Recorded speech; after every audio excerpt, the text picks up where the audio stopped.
Hello students, आप लोगों के लिए फिर से class 12 domain and range of cot inverse x लेके आया। इससे पिछले वाले वीडियो में मैंने sine inverse x, cosec inverse x, cos inverse x, sec inverse x, tan inverse x का डोमेन एंड रेंज, जिसे प्रिंसिपल वैल्यू ब्रांच भी कहते हैं, उसको मैंने निकाल दिया है और वीडियो अपलोड भी कर दिया है। इस वीडियो को देखने से पहले आप पीछे वाले वीडियो को जाके देखिए कि उसका डोमेन और रेंज कैसे निकलता है, क्योंकि इन्वर्स ट्रिग्नोमेट्री फंक्शंस में सबसे इंपॉर्टेंट होता है प्रिंसिपल वैल्यू ब्रांच को समझना। जब तक प्रिंसिपल वैल्यू ब्रांच को नहीं समझिएगा तब तक क्वेश्चन की क्वालिटी को नहीं समझ पाए। क्वेश्चन एन के एन प्रकार तो बन जाएगा, लेकिन आपको ये कॉन्सेप्ट क्लियर नहीं होगा। चलिए पिछले वाले वीडियो में जाके देखिएगा, तब मैं डिस्कस करता हूँ domain and range of cot inverse x. तो मैंने पिछले वाले वीडियो में भी बताया है कि जब cot inverse tan inverse x का निकालते हैं डोमेन एंड रेंज, तो हम टेन एक्स का पहले निकाल के दिखाते हैं, तब जाके टेन इनवर्स एक्स का निकालते हैं। लेकिन अब यहाँ पर भी वही काम करेंगे, कॉट एक्स का पहले डोमेन एंड रेंज निकालेंगे, उसके बाद कॉट इनवर्स एक्स का निकालेंगे। चलिए देखते हैं द ग्राफ ऑफ या the domain and range of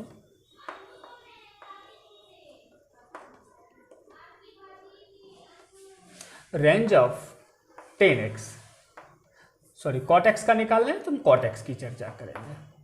cot x, क्योंकि देखिए आपको पता है y is equals to f x is equals to cot x. इस कॉट एक्स को कॉस एक्स बाय ये साइन एक्स लिखते हैं। वेयर आपको पता है कि कभी भी डिनोमिनेटर अंश जो होता है वह जीरो के बराबर नहीं हो सकता है, या आप ऐसे लिख सकते हैं x is not equals to 2n plus 1 pi by 2। Sorry, यहाँ पर x is not equals to n pi होगा, x is not equals to n pi. अब कैसे? साइन 0 डिग्री 0 होता है, साइन 180 डिग्री 0 होता है, साइन 360 0 होता है। जो n पाई के फॉर्म में हो उसका वैल्यू साइन का में 0 हो जाता है। तो निश्चित अगर साइन में 0 हो जाएगा तो ये नीचे 0 आएगा तो कॉट एक्स अनडिफाइन हो जाएगा। तो इसलिए इसके डोमेन में क्या करना है, सभी रियल नंबर को तो लेना है, लेकिन जो n पाई के फॉर्म में है उसको छोड़ देना है, क्योंकि डोमेन किसको कहते हैं? Satisfying value of x is called domain. ठीक है, तो यहां से देखिए आप यहां डोमेन लिखेंगे, domain of sine x cot x है,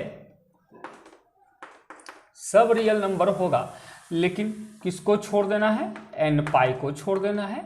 और ये बात ध्यान में रखना होगा कि n belong to z। z क्या होता है? पूर्णांकों का समुच्चय होता है, आप लोग जानते हैं, 0 plus minus 1 plus minus 2 dot dot dot, ये पूर्णांकों का समुच्चय होता है। अब देखिए इसका मैं रेंज बताऊंगा, रेंज से पहले इसका ग्राफ को देखते हैं।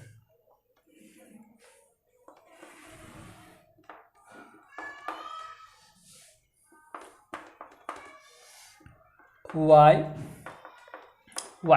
पहले ही बताएं कि सहूलियत के लिए आप पाई बाई 2 से लेके चलते हैं, pi by 2, pi 3 pi by 2, 2 pi, minus pi by 2, minus pi, minus 3 pi by 2 है, माइनस 2 पाई। फिर से वही बात कि आप दाएं भी अनलिमिटेड जा सकते हैं, बाएं भी अनलिमिटेड जा सकते हैं, सिर्फ ग्राफ के नेचर को समझना है। अब देखिए यहाँ पर क्या बताया कि n पाई क्या क्या होगा, वो उसको आपको नहीं लेना है। तो n पाई को जब नहीं लेना है तो क्या है कि उस पर टेंजेंट आप खींच लेंगे। टेंजेंट खींचेंगे तो कैसे खींचेंगे, ये देखिए डॉट लाइन से, मैंने पिछले वाले वीडियो में बताया है। फिर ये 2 पाई,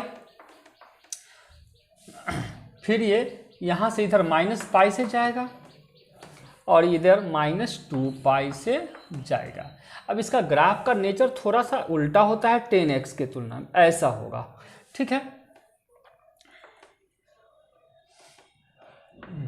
फिर यहां से कुछ ऐसा होगा।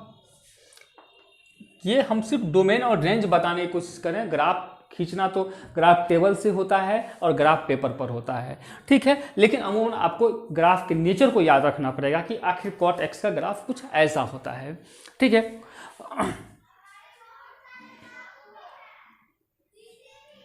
ये देखिए, फिर ये आगे जाएगा। तो यहाँ पर आप गौर करिए कि यह 0 पर नहीं कटा, पाई पर नहीं कटा, 2 पाई मतलब n पाई का जो वैल्यू है, फॉर्म है, उस पर नहीं कटा है। बाद बाकी सभी बिंदु पर कटेगा। कोई ज़रूरी नहीं है कि π/2 पर ही कटेगा, है ना। तो यहाँ पर कोई ज़रूरी नहीं है π/2 या मान लें 3π/2 पर ही कटेगा। इससे पहले वाले भी मतलब 270 से पहले भी 260 पर भी कटेगा। लेकिन एक क्या फंडामेंटल पॉइंट जो हम आसानी से समझ लेते हैं, उसका इस्तेमाल करके ग्राफ खींच लेते हैं। तो ये आपको हो गया। अब देखिए डोमेन हो गया। अब रेंज की बात करें तो इसका रेंज जो निकलेगा सो कैसे निकलेगा, तो रेंज ऑफ कॉटेक्स ये -∞ से +∞, चूंकि y satisfying value of y, तो इसका कोई लिमिट ही नहीं है, ऊपर तक अनलिमिटेड जाएगा।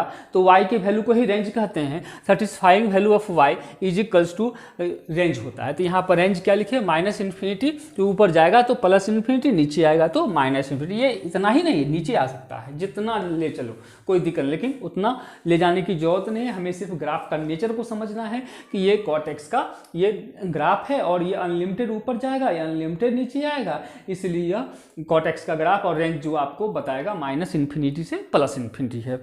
अब इस मेरा उद्देश्य है कि कॉट एक्स का नहीं, कॉट इनवर्स एक्स का प्रिंसिपल वैल्यू ब्रांच बताएं। तो चलिए कॉट इनवर्स एक्स का प्रिंसिपल वैल्यू ब्रांच को देखते हैं।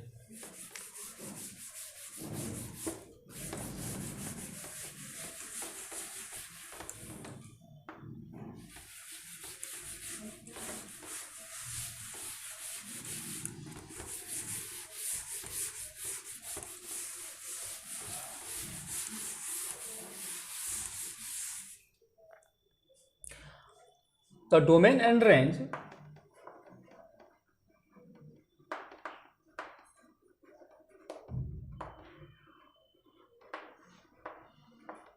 of cot inverse x, इसमें भी आपको काम उतना ही करना है कि सिर्फ एक्सिस को चेंज कर देना है।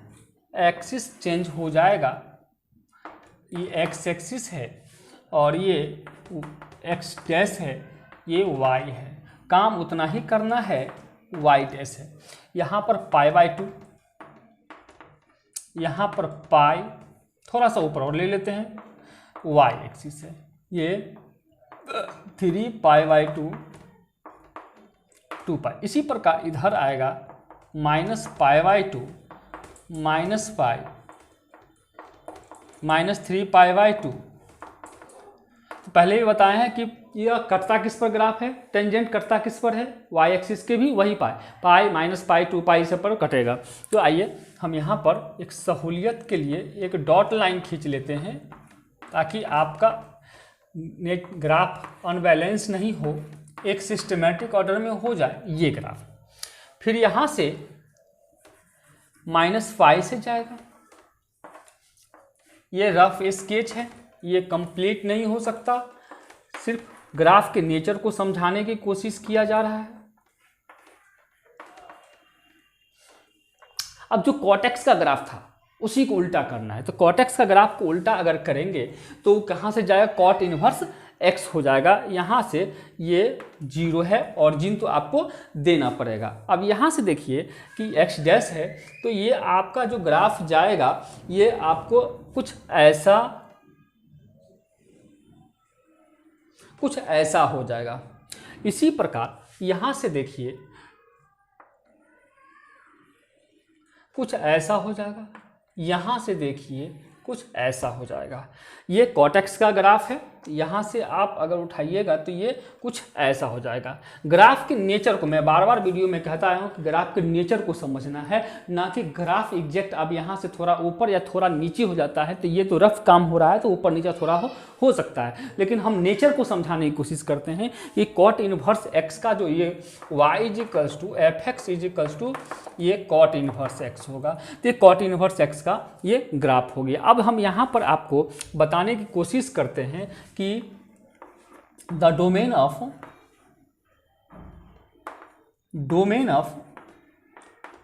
Cot inverse x. तो फिर हम बात करेंगे कॉट इनवर्स एक्स का जो डोमेन होगा, ठीक है, वही होगा जो टेन इनवर्स एक्स का डोमेन हुआ था रियल नंबर, क्योंकि यहाँ पर एक्स का ऐसा कोई भी वैल्यू नहीं आएगा जो इसको अनडिफाइन कर देगा कॉट इनवर्स एक्स को, इसीलिए कॉट इनवर्स एक्स का जो डोमेन होगा वह रियल नंबर होगा। अब हम रेंज की बात करते हैं, जिसे प्रिंसिपल वैल्यू ब्रांच भी कहते हैं। The range of cot inverse x.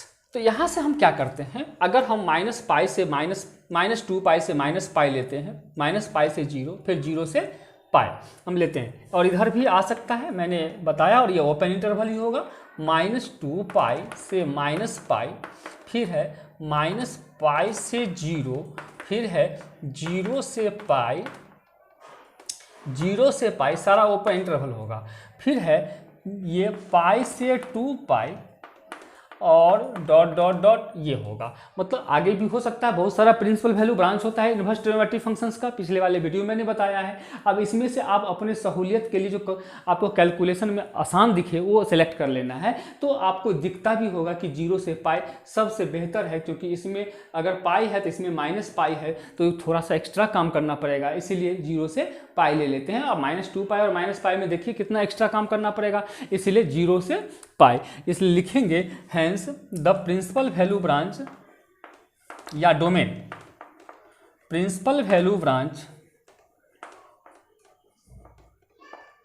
Of cot inverse x 0 से पाई, या इसको ऐसा भी लिखते हैं ओपन इंटरवल का ये साइन, दोनों ओपन इंटरवल का साइन है। इस वीडियो में इतना ही। आपको जब इनवर्स ट्रिग्नोमेट्रिक फंक्शंस को क्वेश्चन करना हो तो इनवर्स ट्रिग्नोमेट्रिक फंक्शंस का अलग अलग प्रिंसिपल वैल्यू ब्रांच जिसे रेंज कहते हैं उसे आपको याद रखना पड़ेगा, उसको अच्छे से याद रखिएगा ताकि क्वेश्चन को बनाने में सहूलियत हो। तब तक इतना ही, थैंक्स।